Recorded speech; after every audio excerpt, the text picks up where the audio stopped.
नमस्कार। उत्तर प्रदेश में एक कहानी है। कहानी क्या है? रियल बात है, क्योंकि बहुत पहले एक मुंशी प्रेमचंद थे, उनके द्वारा एक उपन्यास लिखी गई थी, जिस उपन्यास का नाम था कफन।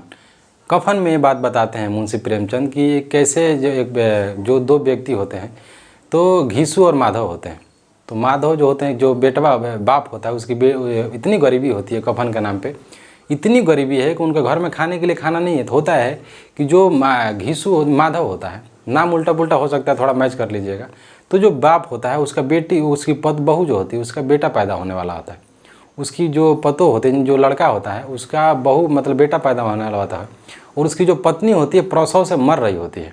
अभी हम बताएंगे कहानी पर चर्चा कर क्यों रहे हैं, क्योंकि उत्तर प्रदेश में एक बच्चा था, वो अपने बाप की डेड बॉडी को ठेले पे लेकर घूम रहा था, और लोगों को ठेला पे लेकर घूम रहा था। लोग कहे रहे कोई भीख मांगने का कोई तरीका है, ना कोई तरीका निकाला है जिसके द्वारा भीख मांगा जा सके। ना उसको हिंदू लोग एक्सेप्ट किए घाट पे, और मुसलमान लोग किए। वो फाइनली मुसलमान लोग कुछ मिलते हैं, उन लोगों द्वारा चंदा जुटाया गया, उससे उस बच्चे के पिता का अंतिम संस्कार किया गया।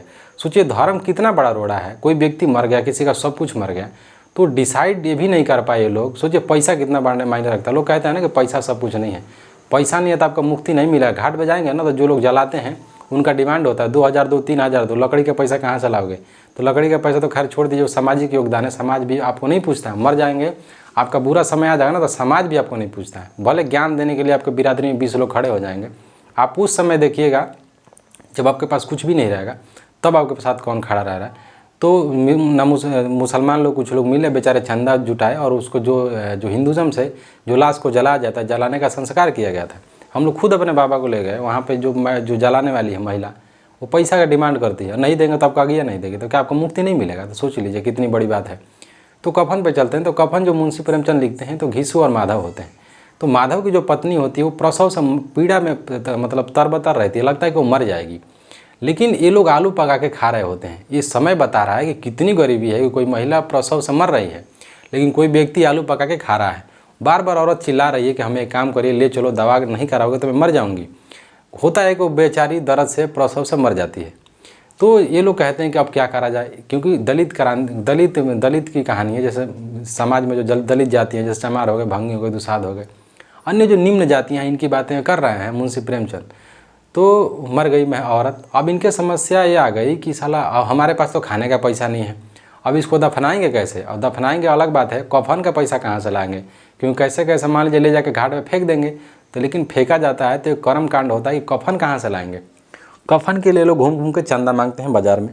बाज़ार में भी इतना इनका इमेज खराब है, कोई चंदा ही नहीं दे रहा, क्योंकि इनको पता है ना कि चंदा देंगे भी तो ये देगा नहीं वापस। लेकिन समस्या एक और है कि माधव जो है और घीसू, इनके घर में औरत मरी हुई है, तो मरे हुए लोग के नाम पे अगर चंदा नहीं देंगे तो भी समस्या है। चलो चंदा मिल गया, ये लोग गए लेके जा रहे हैं रास्ते में, तो ये लोग सोचते हैं ना कि काम करते हैं, पेट इतना जला हुआ है, सोच रहे हैं कि हम लोग खा लेते हैं कुछ। ये लोग लाश को रखते हैं और सोचते हैं कि कुछ खा लेते हैं। खाते हैं तब तक सारा पैसा ख़त्म हो जाता है। लेकिन उसमें एक कहानी और होती है कि जब इन लोगों का पेट भर जाता है, तो वहाँ पर कुछ और भूखे लोग रहते हैं, उन लोगों को देते हैं। तो इसमें बताया गया है कि जो गरीब लोग होते हैं, इनकी चेतना जगती है, लेकिन इनके अंदर इतनी गरीबी है, इतनी भूखमरी है कि खुद का जब पेट नहीं भरेगा तो आपकी चेतना किसी और के लिए कैसे जगेगी? बाद में सोचा जाता है, बाद में बिना कफन के उसको दफना दिया जाता है। तो यही कहानी है। इसी कहानी का सारांश है कि भारतीय में जो समाज है, किस आधार पर आज भी जी रहा है। कोई व्यक्ति किसी विशेष धर्म का है तो उसको नहीं जलाया जाएगा, कोई व्यक्ति कुछ दूसरे धर्म का तो उसको नहीं जलाया जाएगा। हमें सोचना पड़ेगा। और बाकी ये तो दुनिया में चलता रहता है। दुनिया डिसाइड करेगी हम और आप कौन होते हैं। नमस्कार। जय भीम, जय भारत।